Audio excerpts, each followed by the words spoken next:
Could the pandemic cause more damage to the global economy than expected? We've been looking at the numbers. Germany's health minister says the country's Covid-19 outbreak is now under control after a month-long lockdown. That's because the number of recovered patients has been consistently higher than the number of new infections. Experts credit the country's mass testing rates as playing a crucial role in containing the outbreak.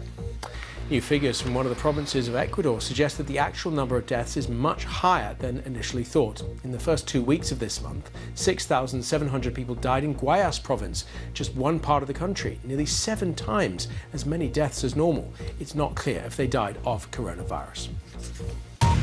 Prince William also talked about Captain Tom Moore, the 99-year-old who has walked 100 laps of his garden to raise money for Britain's National Health Service. The Prince called him a one-man fundraising machine. He's not wrong there, because Captain Moore has now raised more than £20 million. That's nearly $25 million. He's said to be speechless. The money is for NHS charities together, and it's still pouring in. And slowing the spread. There are warnings that after Europe and the US, Africa will be next to suffer infection. Now, the head of the International Monetary Fund is warning that the impact of the pandemic on people's earnings around the globe could be even worse than feared. Here, the government's extending its rescue scheme for workers who've been furloughed and so aren't able to work. Here's our economics editor, Faisal Islam. This extraordinary crisis has not just hit the world's biggest cities, but almost every single country in the world. Because even if the virus hasn't infected everywhere, the economic contagion certainly has, with huge long-term consequences.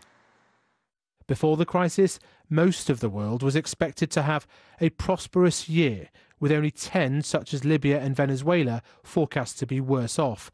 Now, the IMF predicts that most of the world, 155 nations, will have reduced income this year, many of them sharply so. But even that might not be a worst-case scenario. Extraordinary times, meaning extraordinary measures, here and across the globe.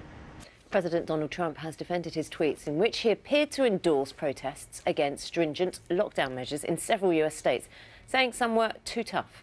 Earlier he wrote in a series of tweets, "Liberate Minnesota, liberate Michigan, and then liberate Virginia."